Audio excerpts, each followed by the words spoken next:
So hello everyone and welcome back to the Ipsos Views podcast.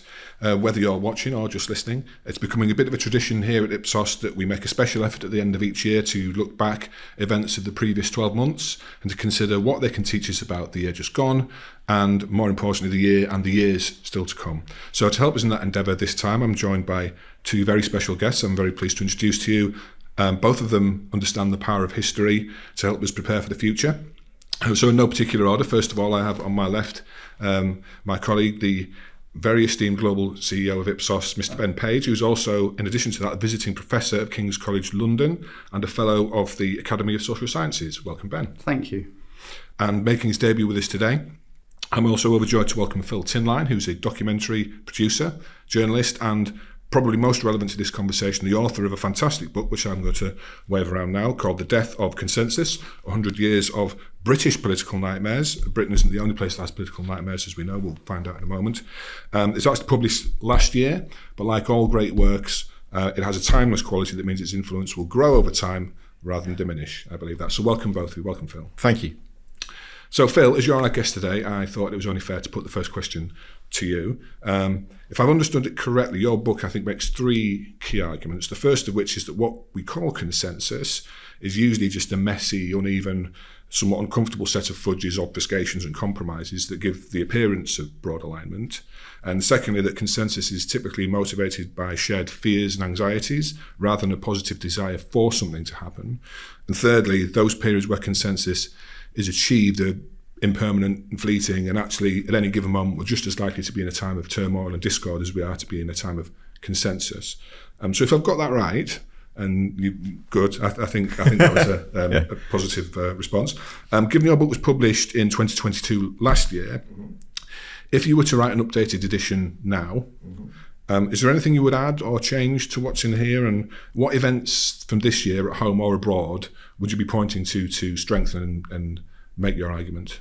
Well, so, I mean, just on the word consensus, I mean, I agree with your summary. It's very on point. I mean, I think the reason people are suspicious sometimes of the word consensus is they think it means that everybody has to agree about everything or it's not real. My argument is that what has happened, I think, historically, and as you say, it's always impermanent because agreements never last forever.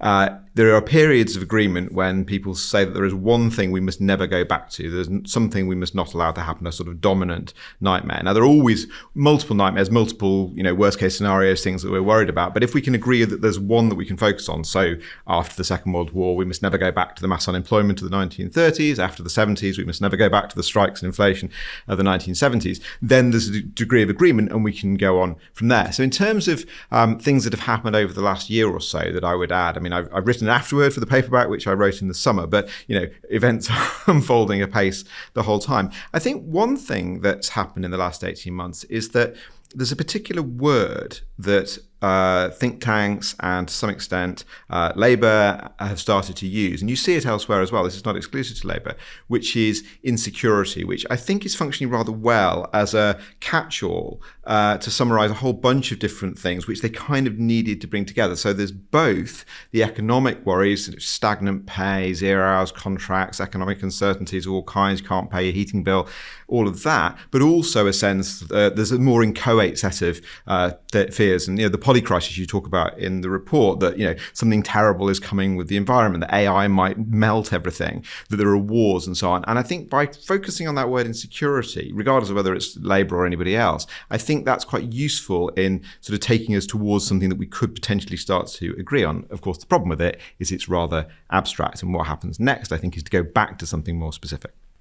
Okay, so Ben, although Phil's book deals largely or exclusively with the United Kingdom, do you think the hypothesis actually applies in the rest of the world as well? Well, I think you can see very clearly if you look at post-war history in Europe and actually North America, you can see that period of mass unemployment in the 30s, followed by World War II.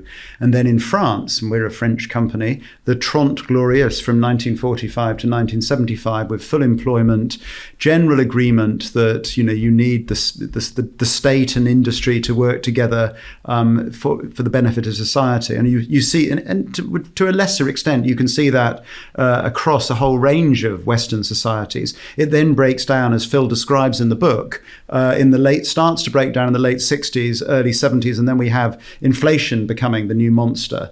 I think the challenge at the moment is, and this is why I found the book a really useful way of framing some of the things that we're going through. And the great quote from Gramsci that Phil points to. Gramsci was originally writing in the 30s, and he was talking about fascism. He says, of course, the old order is dying, but the new order is not yet ready to be born, and it throws up nightmares. To me, we are in this period that sort of began, the roots of it begin before 2008, but from the 2008 recession, you then have massive reflation of the economy and also accompanying debt. We have a very low inflation environment. Asset owners get richer. There's austerity in the public sector across Europe and particularly in Britain. And we're now at the tail end of that, compounded by COVID. So you've had this sort of 15-year period, which actually, to me, is similar to 1930 to 1945 potentially. We haven't quite had World War II, but we've had some pretty dramatic. When you look at debt, we're back at World War II levels, which is pretty extraordinary for the British state. 30 years ago, you'd have said that's amazing.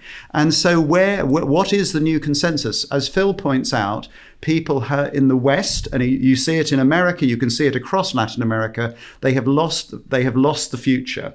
This idea of rising living standards, which we've inherited, continually rising living standards that we inherited from the post-World War II world, is now long gone.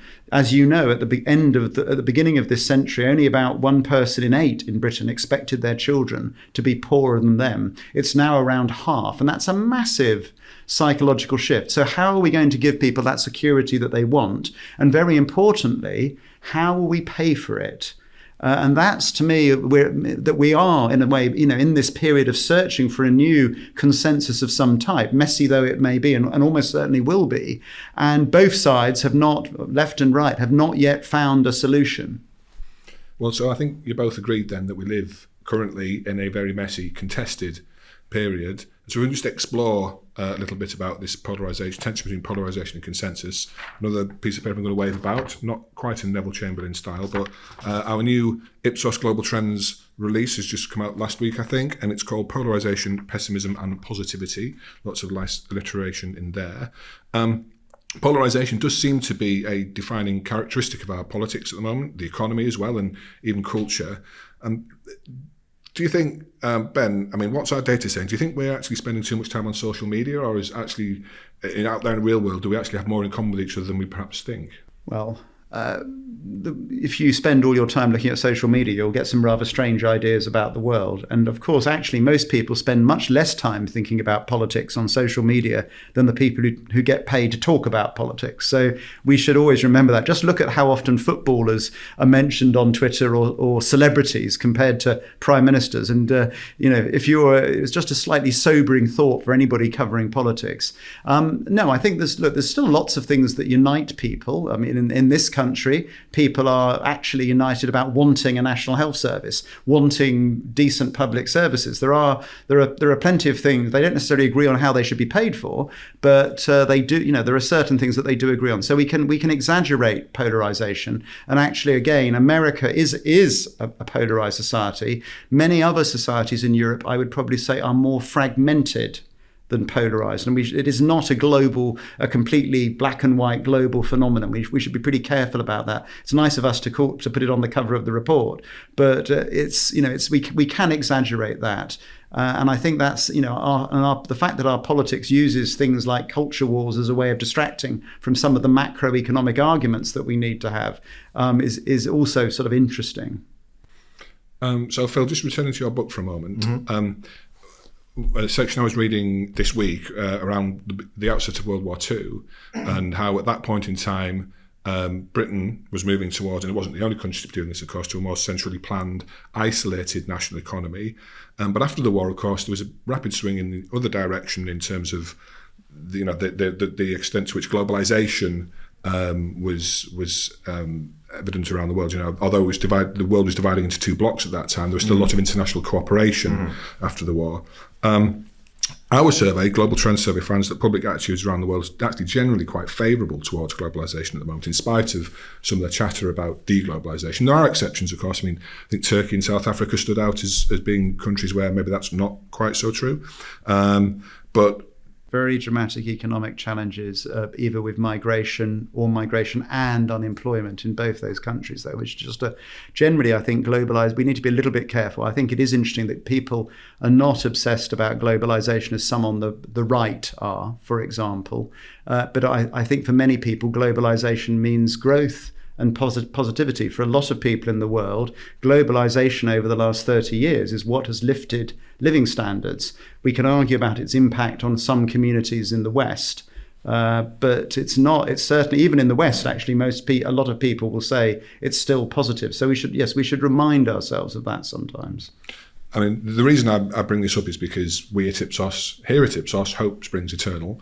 And I think it is possible, if we look back at the grand span of history, it is possible that it's the darkest hours before the dawn, etc. So it might be that after 10 years of tumult, actually, we might be approaching the end of this period of discord and polarisation. I mean, do you think that's plausible? Yeah, I mean, I think globalisation intersects right into this. And then one of the things that struck me about the report is saying that, globalisation, is a sort of local thought process. People think different things about it depending on where you are, which is quite telling. I think also, as Ben suggests, it depends on the sort of, the way that the word is interpreted wherever you are. If it is seen as, connecting people, knocking down barriers, growth, opportunity, all of that, trade, fantastic. But I think it is striking that, Rachel Reeves, for example, former Bank of England economist, now the shadow chancellor, goes to Washington and pointedly, I think, goes to Washington to make a speech in which he says globalization as we know it is dead. Now that caveat is important precisely because of what you're saying, but I do think we are moving in a messy 3 steps forward, 2 steps back sort of way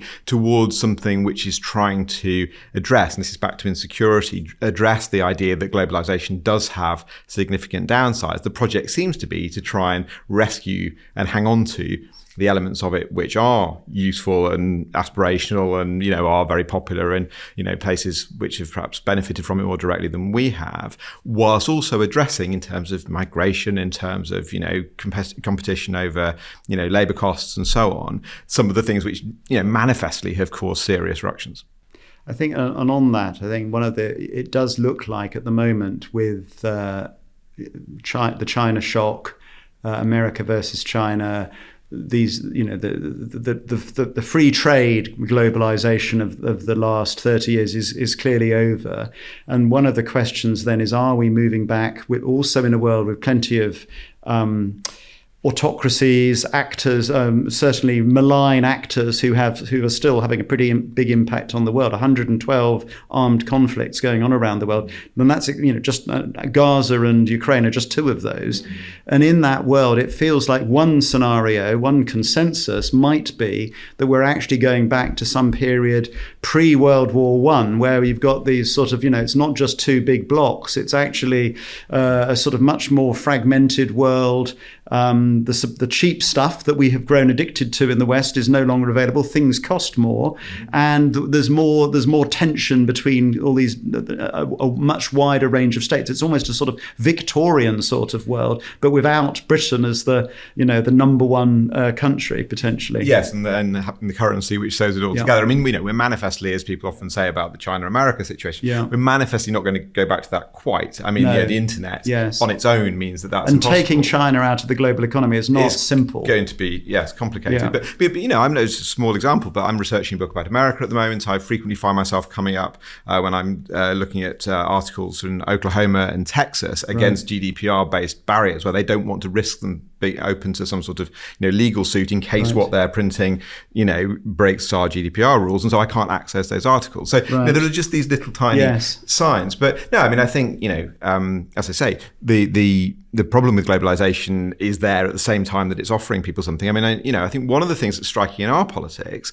is the way that, and this is to come back to the nightmares and security stuff, is that there are a whole bunch of different issues which relate to this quite directly, with, risk to supply chains, with, as you say, a more hostile China, also a more hostile Russia, with what we've been going through on energy recently, plus obviously the environment, plus, the need to level up areas of the country that have been struggling for a long time. And actually, those are all feel like nightmare upon nightmare, but actually they all slightly point in the same direction, which is to, effectively an industrial strategy which revives those areas in a sort of, green infrastructure way. As you said, how we pay for it is the next question, but it at least feels like we've got a question to try and answer.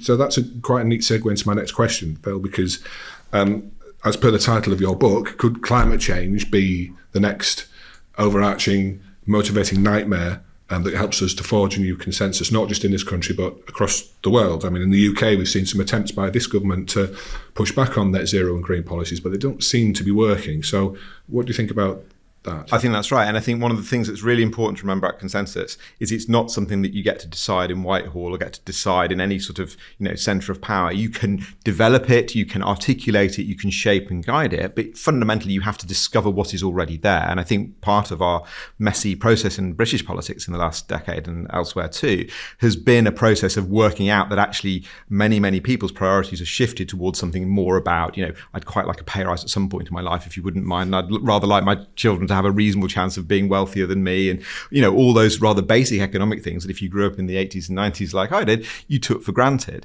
So I think we are perhaps moving more in that kind of direction. My worry about it on climate change is that unfortunately by the time there is a willingness to take action in the way that there was with the COVID pandemic, we will have had to see mass flooding, fires and just general mayhem before finally there will be an acceptance that we need to do something. And unfortunately, and this is the problem, humanity is very good at dealing with immediate crises, well, like COVID-19, but slower moving ones, unfortunately, we are much less good at dealing with. We're primed as people to be ready for a saber-toothed tiger to come into this room and we'll move scadat. But when it's sort of 15 miles over there, we're just sort of, well, perhaps it won't come here anyway, and something else will happen. So I fear that climate change might be the thing that eventually there's some agreements, but by the time that happens, it will be too late, unfortunately. Although just to be slightly more optimistic than that, I do think in terms of what you were saying about the rather thin success of the Conservatives' attempt post the Uxbridge by-election to try and turn the ULEZ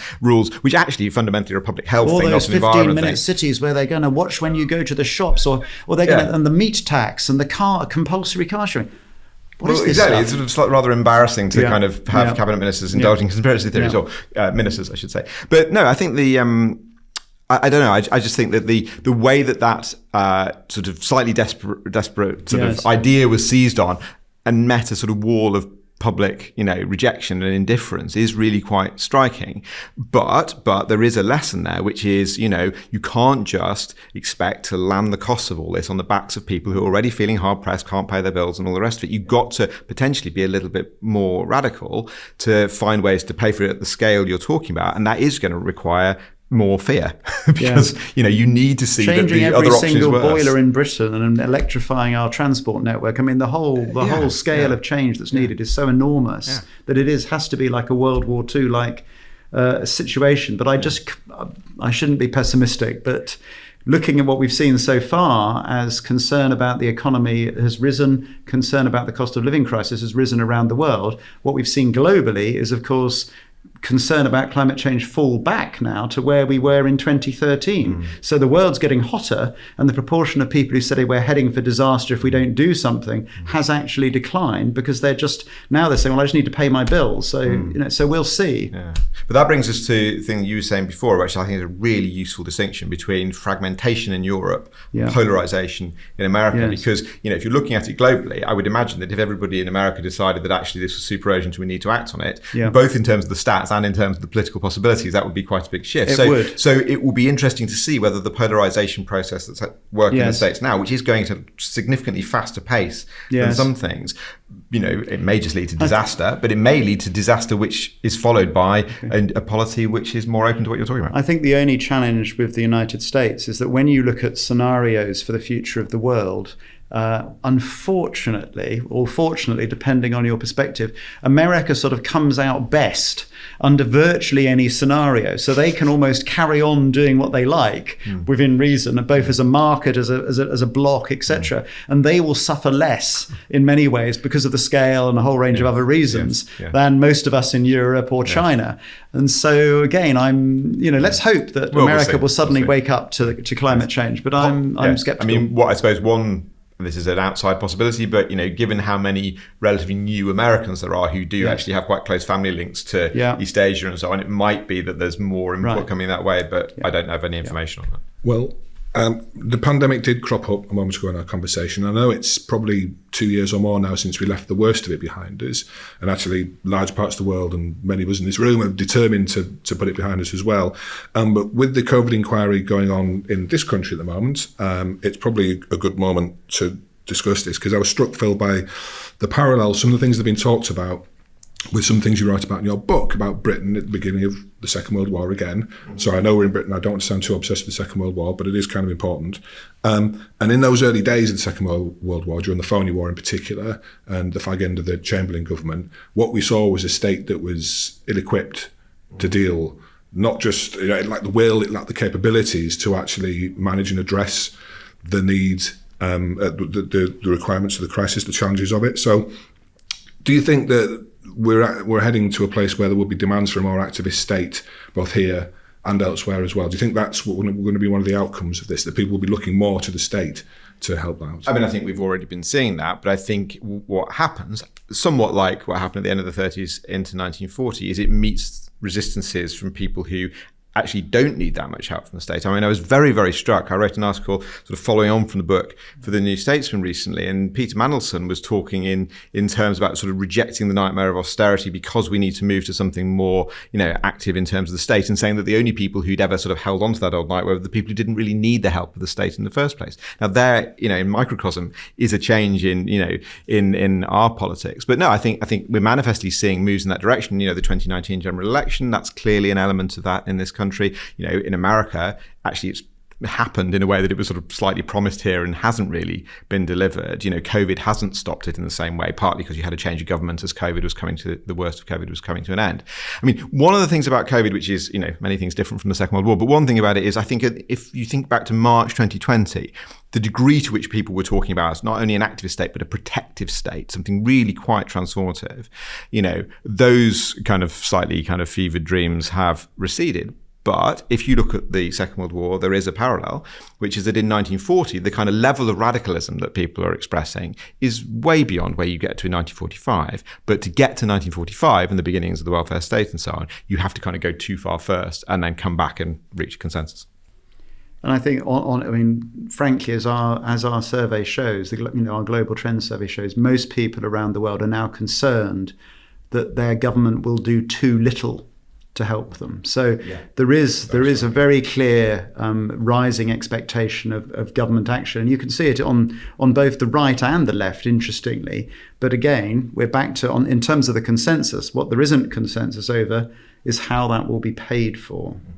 And another thing that comes out of the report quite strongly, I thought, Ben, is the sense that individuals, or certainly families, are becoming a bit more insular. They're turning in on themselves a little bit more, and presumably that's going to make consensus actually harder to find. I'm not completely sure about that. I think one of the things that you see in tough times economically is that people go out less.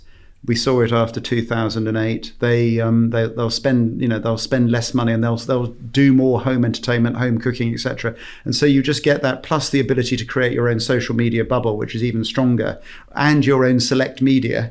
Are things that weren't there 15 or 20 years ago in quite the same way. But I'm still optimistic on people in general, fortunately. Good. Well, again, that's a great segue into my next question, because one of the perceived threats to people is artificial intelligence. We're talking again in the weeks, it's very topical while we're speaking, at least, because one of the leading developers of this technology seems to be going through a bit of a philosophical crisis about whether or not they're going to save humanity or destroy it. I'm not really sure what the details are of that, but 54% of us around the world say that products and services using AI make us excited. Apparently, more than half people will agree to that statement, but more than a third of us are worried that it will take our jobs. So How do you think this one's going to play out, Ben? Well, the answer is we don't know, of course, and any predictions about technology like that are generally wrong. I think if a third of us lose our jobs, that prediction is almost certainly wrong, because 33% global unemployment is basically the end of the world. So that's almost certain not to happen. But in terms of its effects, in terms of increasing inequality, rising unemployment, we don't yet know. Generally, as we know, innovations, new technologies create whole new industries and new opportunities. The process of transition can be a little bit difficult. My relatives 200 years ago were people who were marching over industrialization of agriculture, for example, and for several generations. I've got my family's letters going back to 1818. I can see them complaining about the arrival of technology and threshing machines, etc. But overall, most of them are still alive. My family's still alive, and they have other jobs now. It's the process of transition, and I think that we link back to the expectations of the state. If AI does dramatically recast the economy, or recast with automation whole areas of industry and services, the state again is going to have to intervene. Everything points, I think, to a more activist state. It's just how that activist state is going to work. I think that's right. And I think another thing that's very sort of telling about the whole OpenAI sort of debacle and other related tech company issues recently is, it's particularly, I think, frankly, comic when, the ideology that some of the people concerned believe in is this sort of long-termism, which doesn't mean thinking 20 years ahead. It means thinking sort of 20,000 years ahead. And this sort of extraordinary extrapolations of possible consequences. So I must make a huge amount of money, so I live longer. So it just hits human limits. It's just straight up hubris. It's like, Shelley's poem Ozymandias. It's time and time again. And I do think that sort of should serve as a hopefully cultural, timely reminder in Silicon Valley. One might hope, this is perhaps too optimistic, to just bear in mind that, you are working in a world of messy, complicated, crooked timber humans. You're not introducing this into a blank lab, and so hopefully, and actually that does chime with a lot of what's been happening in our politics anyway. I mean, think about the rise of populism. One of the ways to interpret it is people reasserting, almost their own limits. There are, and not always in a positive way, there are only a certain number of people that I want to kind of, get to know. I don't want my cities to be completely, global. Now, whether or not we agree with that as a sort of premise, it's there. And I think, it's so easy when you're writing about technology to think about it just as technology. It's always in the world.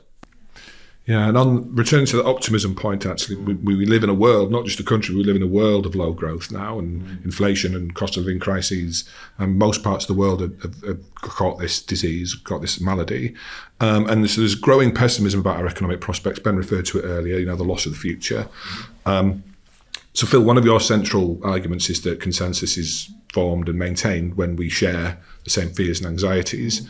So do you think counterintuitively, actually, this could be another cause for us to come together and actually find common solutions to this challenge? Yes, but it requires the people who are still holding on to the older dominant nightmares about how we must maintain, free markets at all costs. We must, have, significantly weaker trade unions than we had in the post-war period, where people's pay was actually surprisingly slightly better. There is going to have to be a switch. You can't have two nightmares that that are both rival and dominate. And so I think, with Labour Party in the UK, they have kind of identified insecurity as the new nightmare. What I don't think they've done is quite taken on the degree to which the older nightmares need to be just relaxed a little bit. No one's saying we don't need to worry about inflation. People didn't say that after 1945. It's just we need to worry about it a little less. Do we really have to have, the Bank of England's, target as being 2%? Is that crucial to avoiding all calamity? Or actually, are there now worse problems we need to tackle? So it's just moving towards a situation where, we actually follow through the logic of what you described, that if that's really what people want, there are other things that are going to have to shift. On the subject of change, I mean, it's difficult to measure how fast change is actually in popular culture terms, but there is an argument, I think, which is plausible, that popular culture actually is now developing at a relatively glacial speed. And if we accept that, I wonder how much that is to do with the demographic points that we were just talking about, that actually that cohort of baby boomers who moved up through the 60s, came of age 60s through to the 80s, because we were on average quite a young around the West generally, and actually in large parts of the world, we were quite a young population, that was what fueled a lot of this. And actually now we're moving into a slightly decrepit, might be a bit strong, but the innovation and developments and creativity is maybe on the wane somewhat.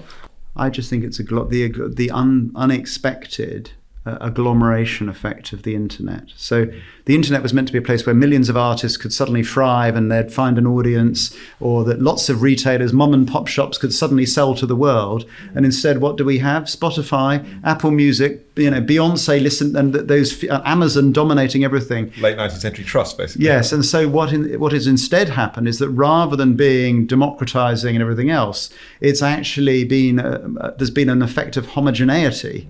And agglomeration because of the distribution effects of the internet and how they actually work in practice. But in terms of what we're saying about AI and so on, and the sort of revival of the human, I mean, if you look at what's happened with the writers and actors strikes in Hollywood, which are precisely, people who cannot earn a living because all of the money is being sucked upwards to sort of 5 CEOs at the top of these huge streaming services, but they have done rather well through their strikes. And one of the reasons I think that's happened is because I think there's consumer support, because they can see the logic, not just that they can use the internet to push the message, but they can see the logic which says, actually, do we want to live in a world where Morgan Freeman's face is being made artificially younger because we haven't brought enough actors up, because every film that we have to make has got to make money so fast that we can't take any risks and we can't let indie production develop as it should, and so on. And so that we're seeing a bit of a turn on that, just as actually to come back to the 70s, punk only happens because it's a rebellion against a version of that in prog rock. That's true. Well, I don't know if the situation that you both just described really speaks to polarization or consensus or fragmentation. Probably all of the above, I think. We're still searching for consensus. We are, and I think we probably always will be. But thank you both. I'd just like to thank you both for taking the time to do this today. And I hope you've enjoyed it. I hope our listeners and viewers have enjoyed it. For those of you who haven't already, I would urge you to, first of all, buy and read Phil's book, The Death of the Consensus, but also the Ipsos Global Trends Survey, Polarization, Pessimism and Positivity, which is, if you want a snapshot of where the world is today at the end of 2023, you could do a lot worse than that. We'll be back in 2024. I hope that's a year that surpasses all of your expectations and whatever they are, and we'll see you next time.